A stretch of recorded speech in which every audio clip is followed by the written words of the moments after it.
Hello student, today we'll discuss about topic official correspondence.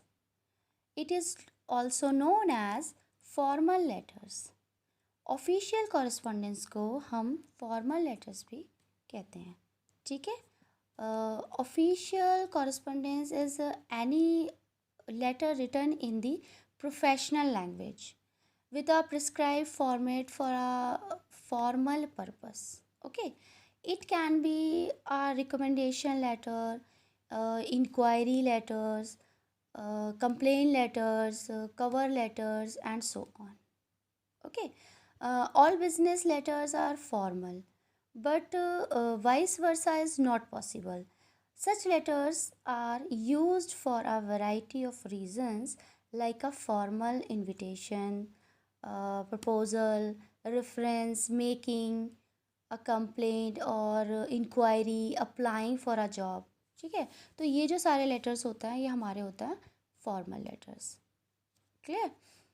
Formal letter या official correspondence को जब हम लिखते हैं तो हमें क्या क्या ऐसे पॉइंट्स हैं जो हमें ध्यान में रखना चाहिए या हमें ये चीज़ें याद रखनी चाहिए जब हम लेटर बनाते हैं. ठीक है.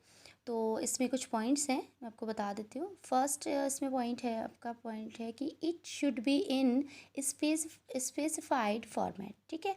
सबसे पहले जब हम लेटर बनाते हैं तो हम ये जो फॉर्मेट होता है ना, हमें इसको स्पेसिफाइड करना होता है. यानी कि जो फॉर्मेट बना हुआ होता है ना पूरा, तो इसमें हमें ये पता, इसको देख के ही हमें ये पता चलना चाहिए कि हाँ, फॉर्मेट जो है वो स्पेसिफाइड यानी कि अच्छे से बना हुआ होना चाहिए, ताकि हमें जब हम लेटर पढ़े तो हमें वो अच्छे से समझ आए कि कहाँ पे क्या लिखा हुआ है, कहाँ पे सब्जेक्ट है, कहाँ पे मतलब बीच में जो मैसेजेस होते हैं वो हैं. ठीक है. तो हमें ये बहुत अच्छे से उसका वो फॉर्मेट जो है ना बहुत अच्छे से बना होना चाहिए. ठीक है. Second point is it should avoid the use of unnecessary words. ठीक है. इसमें हमें अननेसेसरी वर्ड्स को अवॉइड करना चाहिए. ठीक है. हमें बिल्कुल भी यूज़ नहीं करने हैं ऐसे वर्ड जो हम इनफॉर्मल लेटर्स में यूज़ करते हैं. ये जो अननेसेसरी वर्ड्स होते हैं ना, तो हमें इसको अवॉइड करना चाहिए, क्योंकि फॉर्मल लेटर्स में तो हमें मतलब पॉइंट टू पॉइंट ही बात करनी होती है और बहुत ही पोलाइटली बात करनी होती है. Third is it should be strength to the point. है ना, जो मैंने अभी बोला कि इसमें क्या है कि पॉइंट टू पॉइंट होना चाहिए. है ना, जो भी हम लिख रहे हैं उसमें बहुत ज़्यादा लेटर में कहानियाँ नहीं होनी चाहिए. जो हमें एग्जैक्ट, जो हमें पॉइंट, जो भी हमें मतलब लेटर में जो हम लिखना चाह रहे हैं, जो बताना चाह रहे हैं, वो क्या होना चाहिए, पॉइंट टू पॉइंट होना चाहिए. क्लियर.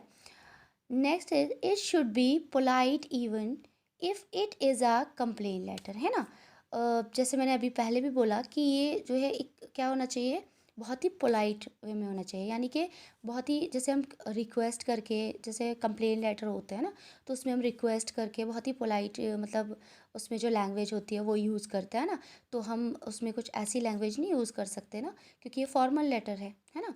तो इसमें हमें बहुत अच्छे से अच्छी लैंग्वेज के साथ और पोलाइट वे में बात करनी चाहिए. है ना. Next is it should B from any mistakes that is grammatical and spelling. है ना, इसमें हमें ये भी देखना होगा कि कोई भी जैसे जो मिस्टेक है ना, तो वो ग्रामेटिकल यानी कि उसमें जैसे सेंटेंस बनाते हैं ना, तो उसमें सेंटेंस में कोई प्रॉब्लम नहीं होना चाहिए. ठीक है. वो होती है आपकी ग्रामेटिकल मिस्टेक. और स्पेलिंग मिस्टेक भी नहीं होना चाहिए, क्योंकि आप लिखना कुछ चाह रहे हो, ठीक है, स्पेलिंग मिस्टेक हो गई तो उसमें ये है कि सामने वाला समझ नहीं पाता है कि आपने वो वर्ड क्या लिखा है, और वो सेंटेंस भी गलत हो जाता है ना. तो ये आपकी जो ग्रामेटिकल और स्पेलिंग जो मिस्टेक है, इसको भी ध्यान में रख के ही हमें लेटर बनाना चाहिए. ठीक है. नेक्स्ट पढ़ लेते हैं टाइप्स ऑफ, इसके टाइप्स पढ़ लेते हैं. Types of official correspondence. ठीक है. इसके 3 टाइप्स होते हैं. फर्स्ट है बिजनेस लेटर्स.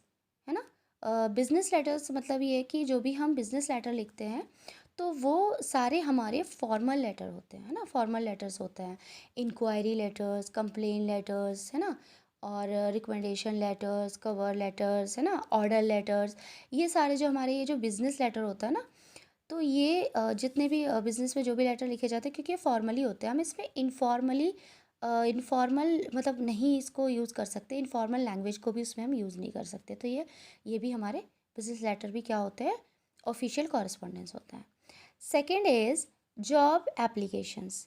जॉब एप्लीकेशन का मतलब इसमें ये है कि हम जो जॉब से रिलेटेड जो भी एप्लीकेशंस या जो भी लेटर्स हम लिखते हैं, जैसे हमने जब कोई जॉब है तो उस जॉब के लिए हमें ज्वाइन करना है या रिज़ाइन करना है ना, या कुछ जॉब में हमें कुछ प्रॉब्लम आ रही है, हमें उसके लिए कुछ कंप्लेन करना है, तो ये सारी जो जॉब से रिलेटेड जो भी आपकी प्रॉब्लम्स हैं, या जो भी मतलब आप रिज़ाइन करना चाह रहे हो या ज्वाइन करना चाह रहे हो, उससे रिलेटेड जो भी आप एप्लीकेशन लिखोगे है ना जॉब से रिलेटेड, वो आपके होता है job applications. Okay. Third is letters for outline outlining civic problems. इसका मतलब ये होता है, सिविक प्रॉब्लम्स का मतलब ये होता है कि जो लोगों की जो मतलब जो होते हैं ना, आम लोगों की जो प्रॉब्लम्स होती हैं ना, वो लेटर के थ्रू, जैसे उनकी प्रॉब्लम्स ये हो सकती हैं लाइट को लेके है ना, बिजली को लेके, पानी को लेके, ये सारी जो प्रॉब्लम्स होती हैं उसके लिए भी क्या होता है, फॉर्मल लेटर ही यूज़ होता है, उसके लिए भी फॉर्मल लेटर ही लिखा जाता है। ठीक है, इनफॉर्मल नहीं लिख सकते हैं, क्योंकि उन्हें कंप्लेन करना होती है ना, या कुछ उनकी कोई इंक्वायरी होती है, कंप्लेन करना होती है लोगों को, तो वो उनकी जो सारी जो प्रॉब्लम्स होती हैं वो सारी होती हैं, वो जो सारे लेटर लिखे जाते हैं वो होते हैं आपके formal letters. Okay. Now semi official letter या correspondence. A semi-official letter is type of that is sent to someone you know, do not but do not share cordial relationship with. A semi-official letter is also used in non-formal relationship, but which require polite and respectful approach. For example, school teacher, school principal, ना, semi official letter is in between formal and informal letter. It is written in polite tone compare to informal letter. Semi official letter में बहुत ही polite tone जो है use होता है, अगर हम उस कंपेयर करें इनफॉर्मल लेटर से। ठीक है, तो क्योंकि इनफॉर्मल लेटर में बहुत ज़्यादा पोलाइट लैंग्वेज ज़्यादा नहीं यूज़ होती है, तो इस अगर हम उससे कंपेयर करें ना, तो ये इस बहुत ही पोलाइट टोन होती है इसमें। ठीक है, और दूसरा ये ऑफिशियल सेमी ऑफिशियल जो लेटर है, ये फॉर्मल और इनफॉर्मल है ना, दोनों ही इसमें, मतलब ना ही ये फॉर्मल होता है एक तरह से, पूरी तरह से, ना ही ये इनफॉर्मल होता है। ठीक है, यानी कि सेमी ऑफिशियल लेटर ना फॉर्मल होता है ना इनफॉर्मल होता है। ठीक है, ये इनफॉर्मल भी इसको हम बोल सकते हैं, बट ये इसमें जो भी लैंग्वेज यूज़ होती है वो बहुत ही पोलाइट एंड रिस्पेक्टफुल, मतलब इसमें अप्रोच यूज़ किया जाता है। ठीक है, जान लेते हैं ये किस तरह से बनता है सेमी ऑफिशियल लेटर। ठीक है, सेमी ऑफिशियल लेटर में द एड्रेस एंड डेट। ठीक है, एड्रेस और डेट ये जो होती है, ये राइट टॉप, मतलब टॉप राइट में आती है, यानी कि राइट हैंड साइड में। ठीक है, राइट हैंड साइड में हम लिखेंगे द एड्रेस एंड डेट। ठीक है, ये हमारे टॉप राइट में आ जाएगी।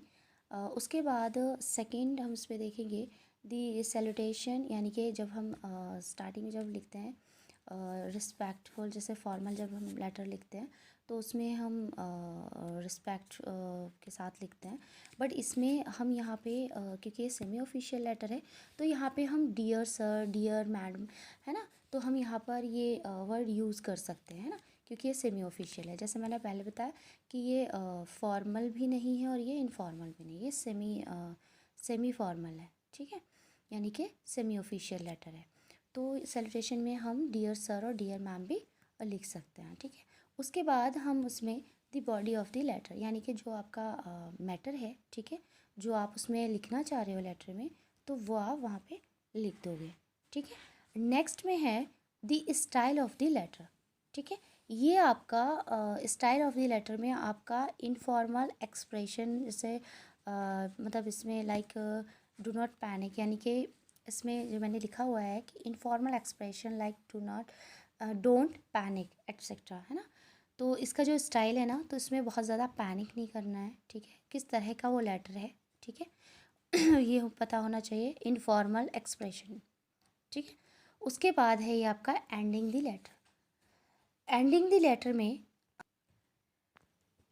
लेटर में हम देखेंगे लास्ट में जब हम मतलब लेटर के एंड में, ठीक है, तो वहाँ पे हम लिखेंगे योर सिंसियरली, ठीक है।